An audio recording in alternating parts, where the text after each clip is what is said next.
Capítulo 20 Nos laboratórios. Monitoramento de extraterrenos encarnados. Depois das enriquecedoras experiências no setor de simulação de corpos físicos e monitoramento de receptores, nosso instrutor Freiná tratou de apresentar-nos uma nova divisão interna dos laboratórios, o de monitoramento de extraterrenos. Enquanto nos movimentávamos rumo ao setor, pelos vastos corredores do departamento, Freiná teceu ponderações a respeito. Acompanharam até então a intricada operação que antecede a encarnação de estrangeiros, desde a delicada equalização fluídica para acoplamento na carne até o simulador da indumentária física. Somado a isso, encontraremos ainda, em nossas instalações, o Laboratório de Monitoramento de Extraterrenos Encarnados. Conforme devem inferir, seu objetivo é acompanhar a jornada dos extraterrenos na carne, de modo a garantir uma existência física profícua. Esse núcleo atua integrado aos mentores que possuem espaço reservado por aqui, onde podem colher as informações que desejarem. Na primeira infância, esse cuidado é sobremaneira mais intenso, tendo em vista a fragilidade e limitação que o corpo físico induz à consciência do encarnado, impedindo-o de expressar maiores capacidades. Nessa etapa, como o corpo físico requer mais repouso, temos maior contato com nossos irmãos, seja na crosta terrestre, seja deslocando-os ao nosso plano. À medida que seu corpo biológico se desenvolve, adquire o estrangeiro maior acesso a seu acervo espiritual e, sem dúvidas, mais domínio sobre sua encarnação. Ainda assim, nosso contato com eles permanece constante, permeando as fases da adolescência e adulta. Nosso objetivo central, bem como dos mentores, é assegurar a boa consecução do projeto encarnatório de nossos irmãos, sem grandes solavancos ou dificuldades. Sabemos que, bem contribuindo nesse aspecto, prestaremos ótimo serviço à evolução planetária. Certamente dispomos de tecnologias que nos auxiliam em nosso monitoramento, conforme lhes apresentarei em seguida. Concluiu Freiná atenciosamente. Freiná conduziu-nos então a um extenso pavilhão, permeado por salas e muitos trabalhadores. Em seu interior, os referidos dispositivos de monitoramento eram operados pelos especialistas. Nosso instrutor fez questão de nos aprofundar o entendimento. Encontramos aqui as salas de monitoramento propriamente ditas. Conforme percebem, nossos técnicos operam modernos equipamentos, capazes de captar informações sobre os extraterrenos encarnados, à semelhança dos sensores que há pouco lhes apresentei. Verificam ainda a presença de outros colegas que, em verdade, são seus mentores, em contato direto com o nosso departamento. Eles são os regentes maiores do projeto existencial das almas encarnadas, utilizando o nosso setor como apoio à consecução de seus objetivos. Enxerguemo-los à maneira de experientes gestores, que manipulam recursos diversos a fim de bem executarem seus empreendimentos. Ao visitarem o departamento de mentores, colherão maiores informações a seu respeito. Concentremo-nos agora na operação de tais instrumentos, que muito lhes expandirá a compreensão de nosso departamento. Finalizou Freiná. Nosso instrutor educadamente aproximou-se de uma das salas em funcionamento. Em seu interior, notávamos a presença de um mentor, nitidamente focado na operação do dispositivo, como a se inteirar das importantes informações que necessitava. O técnico cordialmente o assistia, contribuindo para o entendimento das informações. Freiná os interrompeu de modo cortês. Estimados irmãos, permitam-me interrompê-los. Trago em minha comitiva neófitos, sequiosos de aprendizado enriquecedor. Permitam-me tomar um breve tempo de vocês para explanarem as tarefas a que se dedicam. Sem dúvidas, redarguiu o especialista amistosamente. Queiram adentrar nosso recinto. Chamo-me Rafir e, em minha companhia, o mentor Ezequiel. Aproximem-se para que lhes oriente quanto à nossa forma de trabalho, finalizou Rafir. Todos nos cumprimentamos alegremente. Felicitava-me o fato de ser sempre bem recebido pelos colaboradores do complexo Alvorada Celeste. Todos estavam sempre abertos a nos recepcionar calorosamente, fornecendo-nos interessantes informações. E brevemente, requerendo-nos a devida atenção, o técnico Rafir introduziu-nos aos pormenores do equipamento, dizendo: nosso dispositivo opera de forma semelhante ao monitoramento de receptores, que há pouco presenciaram. Possui essa tela, a refletir o panorama psicoemocional dos imigrantes encarnados. De modo similar, podemos sondar-lhes as impressões mais íntimas, e em momentos críticos por que passem, somos prontamente avisados, devido às fortes variações do campo energético que os envolve. Nesse caso, vigiamos a vida interior da mentorada de Ezequiel, uma jovem, na faixa dos 25 anos, que adentra agora a jornada de trabalho nos moldes terrenos. Como verificam, o estado psíquico de nossa mentorada encontra-se equilibrado e sadio. Opera em frequências sublimadas, muito embora visite ambientes energeticamente degradados, sustentando dessa maneira estreito intercâmbio mental com as ondas benfazejas que vertem do alto e construindo vigorosos laços fluídicos com nosso plano. Similarmente ao outro instrumento que acompanharam, podemos ver a condição vibratória dos ambientes doméstico e corporativo por onde circula. Basta que mudemos a visualização aqui disponível para acessarmos tal informação. Sabemos que em seu domicílio, convivendo atualmente com uma amiga bastante consciente, não encontramos grandes perigos ou ameaças espirituais. Já no ambiente corporativo, não podemos dizer o mesmo. O campo magnético, deveras heterogêneo, haja vista a movimentação de diversas criaturas, acaba por atrair uma variada gama de desencarnados. Nesse sentido, não dispomos de muitos meios de atuação com vistas a garantir blindagem energética adequada. O que buscamos, entretanto, é estimular em nossa mentorada a conexão com nossas esferas, a fim de que não ressoe junto às frequências inferiores, que potencialmente poderiam viabilizar o assédio extrafísico. Portanto, conforme verificado por Ezequiel, a condição da encarnada é deveras satisfatória, estando bem encaminhada para as tarefas que desempenhará doravante, informou-nos Rafir descontraidamente. E logo prosseguiu em tom explicativo. Nossos dispositivos permitem-nos, ainda, a possibilidade de vislumbrarmos o projeto existencial de nossa companheira, em espécie de projeção de seu futuro, conforme nosso mentor Ezequiel planejara com ela, contando, ainda, com a assistência de outros conselheiros. Permitam-me mostrar-lhe seu funcionamento, concluiu o técnico. Rafir mudou a exibição do aparelho, que prontamente lançou, em meio à pequena sala, uma projeção holográfica, na qual a fisionomia da jovem encarnada nos era evidenciada. Em espécie de filme, a desenrolar-se ante nossos olhos, vislumbrava-a trajando jaleco branco e ingressando nos turbulentos hospitais de populosa cidade, na condição de devotada médica. Tais hospitais localizavam-se especialmente em zonas periféricas de grande cidade física. Assistindo à cena, logo comentou Ezequiel, o guia extrafísico da jovem. Esse fora o projeto encarnatório estabelecido para nossa companheira. Em virtude de sua burilada compaixão e frequência amorosa curadora, fora estipulada uma encarnação na qual ofertasse seus prestimosos dons à comunidade terrena, através do exercício da medicina. Tal irmã traz ricas experiências de cura e assistência noutros orbes, sendo uma valorosa alma nesses domínios da criação. De certo, a projeção que ora divisam é apenas o planejamento que fizemos. Percebem que circunscrevemos sua atuação junto aos materialmente pobres da Terra, especialmente nos países de terceiro mundo, em hospitais de periferia. Nesse sentido, logramos bem direcioná-la a uma família abastada da Índia, que pudesse arcar com seus estudos e corroborar em nosso projeto. Contudo, devo asseverar que não tem sido fácil sobrepujar os óbices que seus familiares têm imposto. Pelos últimos, nossa irmã concentraria seu exercício profissional nas altas castas sociais, ignorando seu dever com os mais necessitados, no intuito de preservar seus dotes sociais requintados. Embora tenha enfrentado rijas crenças de supremacia e preconceito no imo familiar, nossa jovem tem bem ouvido nossas sugestões e conseguimos sustentá-la no projeto assistencial aos mais carentes.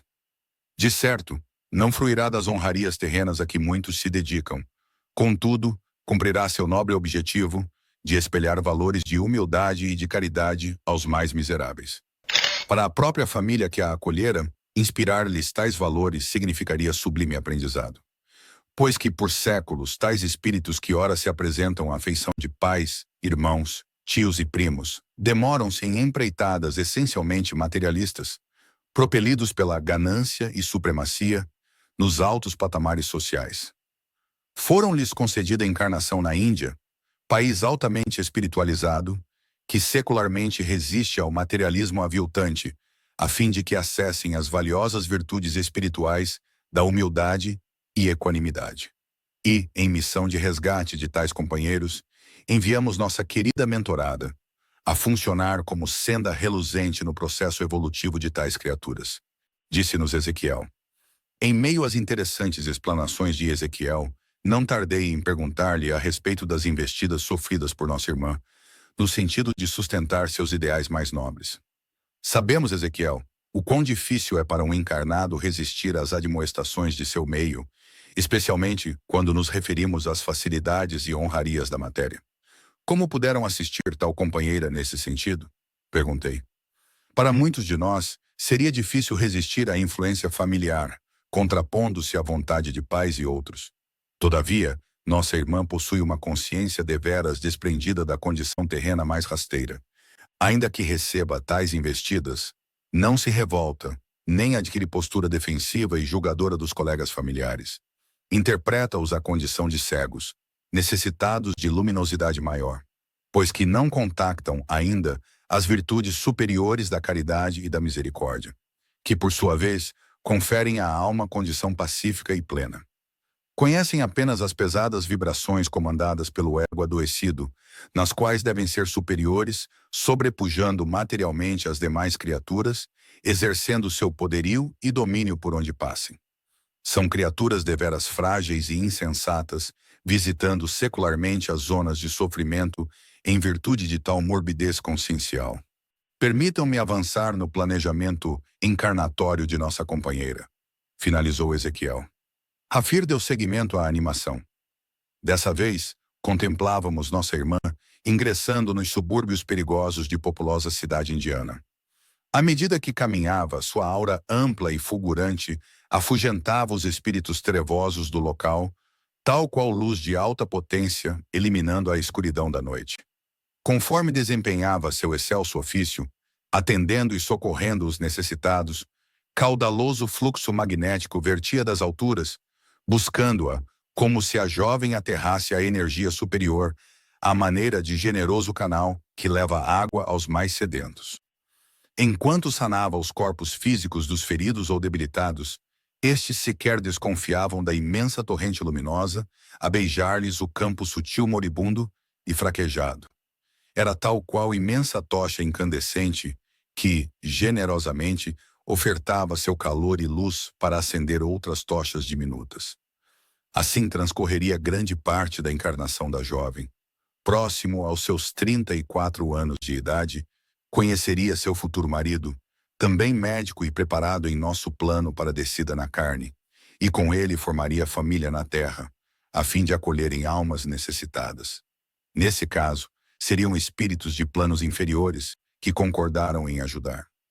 Tais espíritos apresentam pujante necessidade de renovação interior, sendo-lhes facultado o ensejo de banharem-se diretamente no fecundo manancial de sabedoria e amor dos extraterrenos. Avaliávamos que o encontro da jovem e seu marido seria sobremaneira marcante e de pronto se reconheceriam como almas afins. Em pouco tempo, casariam-se e constituiriam a referida família. Avançando pouco mais da história, verificávamos que ensinariam o glorioso ofício da medicina a seus filhos, alicerçando-os nesse caminho, a fim de fruírem, nesse campo da experiência humana, as tão valorosas virtudes de abnegação e generosidade de que careciam, servindo ao seu próximo com desvelo e dedicação. Assim sucederiam-lhe os anos, até que novamente fosse chamada pela equipe de Alvorada Celeste ao plano espiritual. Ezequiel, percebendo o fim da apresentação, complementou o exposto com maiores aclaramentos. Conforme notaram, a encarnação de nossa companheira terá momentos-chave, como o encontro com seu marido. Em tais ocasiões, contarão com o auxílio de nossa esfera, no sentido de sensibilizá-los para o cumprimento de seus deveres maiores. Sendo eles altamente sensíveis e influenciáveis, provavelmente não oferecerão resistência à nossa atuação. Passada essa etapa, teremos de despertá-los quanto à necessidade da maternidade e paternidade, a fim de concluirmos a segunda fase de nosso projeto. Nesse caso, recebendo os irmãos necessitados dos valores que eles podem ofertar. Concluiu Ezequiel. Tão logo Ezequiel concluiu seu raciocínio, Tratei de novamente questioná-lo.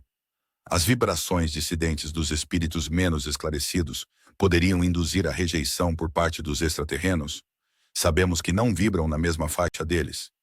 Podem até reconhecer a vibração menos elevada em seus campos, mas, ancorados nas virtudes da misericórdia e da compaixão de que são portadores, logo sobrepujarão qualquer aversão a tais almas, e seguramente serão capazes de, mais uma vez, emanar seu suave perfume virtuoso por sobre os infortunados seres.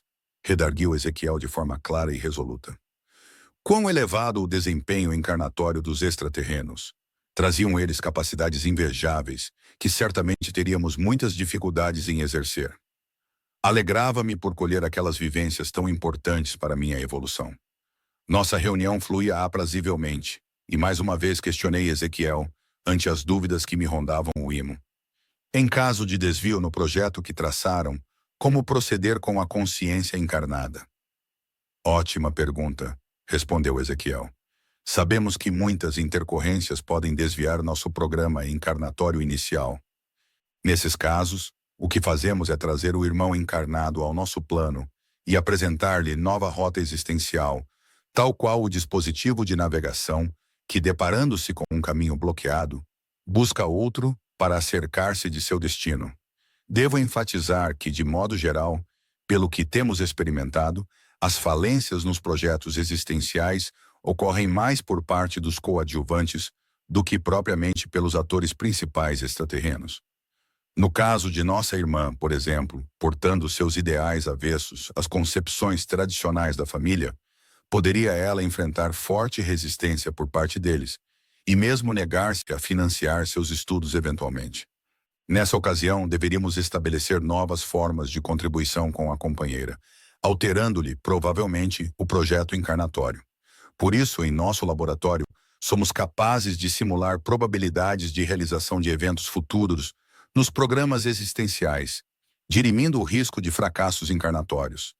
Em nossas máquinas, testamos hipóteses que averiguam a probabilidade de determinados eventos se concretizarem na vida física.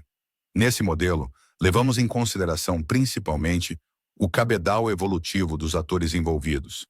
Nesse caso hipotético que lhe citei, de uma possível negativa familiar à nossa irmã, simulamos previamente em nossos modelos as tendências comportamentais predominantes dos envolvidos, como pai e mãe, sumariamente.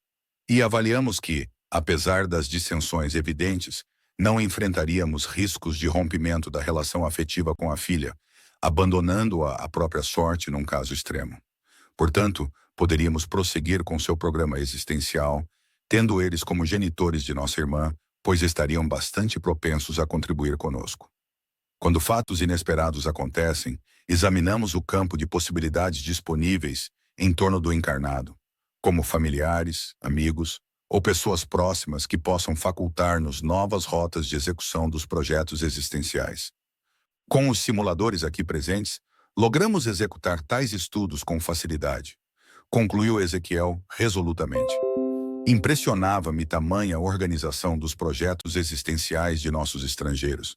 Seus mentores cuidavam minuciosamente de cada detalhe do programa, dispondo de avançadas tecnologias para contornar quaisquer contratempos que surgissem. Enquanto ainda refletíamos a respeito das ponderações de Ezequiel, nosso guia Freiná fez questão de interferir. Avalio que tenhamos extraído o sumo essencial das operações aqui desenvolvidas. Portanto, não tomaremos mais o precioso tempo de nossos colegas. Em nome de nosso grupo, agradeço-lhes profundamente, Ezequiel e Hafir, pelas francas explanações, repletas de pormenores que aquilatam nosso aprendizado. De nossa parte, estamos sempre à disposição para contribuir, disse Hafir generosamente. As visitas a título de pesquisa e estudo são sempre muito bem-vindas, constituindo-se ordem maior seu atendimento. Sempre devemos auxiliar a expansão de conhecimento de nossos irmãos, concluiu Hafir em tom solene. Assim, concluíamos nossa visita aos laboratórios do Departamento de Encarnação. Considerava-me deveras satisfeito, pois as experiências ali colhidas muito expandiam minha compreensão sobre as intricadas teias que alicerçam os programas existenciais de estrangeiros. Despedimo-nos também de Freiná, o prestimoso companheiro que nos guiara pelo laboratório.